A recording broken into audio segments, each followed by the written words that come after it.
జూబ్లీహిల్స్లో కాంగ్రెస్ పార్టీ హవా కొనసాగుతూ ఉన్నది. సో ఇప్పటికే గాంధీ భవన్లో కాంగ్రెస్ పార్టీ కార్యకర్తల సంబరాలు మొదలయ్యాయి. ప్రస్తుతం మనతో పాటు తెలంగాణ మహిళా కాంగ్రెస్ స్టేట్ ప్రెసిడెంట్ సునీతారావు ఉన్నారు. మేడం, ఎట్లా ఫీల్ అవుతున్నారు? అసలు ఎక్స్పెక్ట్ చేసిరా జూబ్లీహిల్స్లో కాంగ్రెస్ పార్టీ గెలుస్తుందని? మేము ఎప్పుడో కాన్ఫిడెంట్గా ఉన్నాం. 100% ధీమాతో ఉండే గల్లీ గల్లీకి వెళ్ళాను. ఒక స్టార్ క్యాంపెయినర్గా కాకుండా సామాన్య ప్రజల్లో కలిసిపోయి నేను తిరిగాను. మీరు చూసినట్టయితే నా విజువల్స్ అన్నీ చూడండి. ప్రతి వీధి, ప్రతి సందు తిరిగి ఆ రోజు ప్రజల నాడు ఏందోందనేది తెలుసుకున్నాను. ప్రతి ఒక్కరూ 100% మీరు చెప్పాల్సిన అవసరం లేదు, నవీన్కి పట్టం కడతానని చెప్పారు. ఆ రోజు మేము డిసైడ్ అయిపోయాం, ఖచ్చితంగా నవీన్ యాదవ్ గెలుస్తాడని. ఎంత మెజార్టీ రాబోతుంది అనుకుంటున్నారు?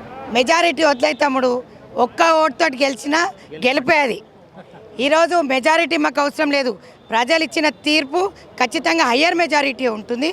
కాకపోతే మేమంటుంది ఏంటంటే ఈరోజు వాళ్ళు ఏదైతే నిర్ణయం తీసుకున్నారో అది హర్షణీయం. వాళ్ళ బ్రతుకులు బాగు చేసుకోవాలి, రోడ్లు బాగు చేసుకోవాలి, డ్రైనేజ్ సిస్టమ్ బాగు చేసుకోవాలి. 10 ఏళ్లలో రేషన్ కార్డులు రానివి ఈరోజు ఇస్తున్నారు. సన్నబియ్యం పథకం లాంటివి, ఉచిత బస్ ప్రయాణమే కానీ.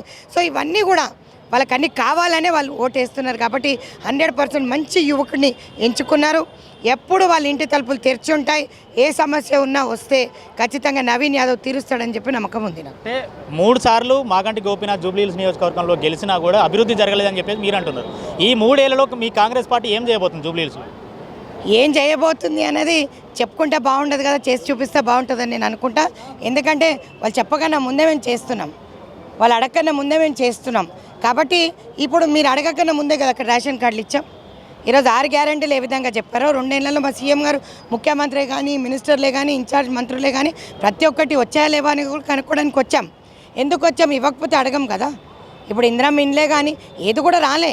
వాళ్ళు ఉన్నప్పుడు డబుల్ బెడ్రూమ్లు ఇస్తున్నారు. ఈరోజు అప్పుల కుప్పగానే మార్చింది కాకుండా దోచుకు తిన్నారు. తెలంగాణను మొత్తం దోచుకు తిన్న వాళ్ళకి ఇది చెంపపెట్టు అని నేను అనుకుంటా ఈ తీర్పు.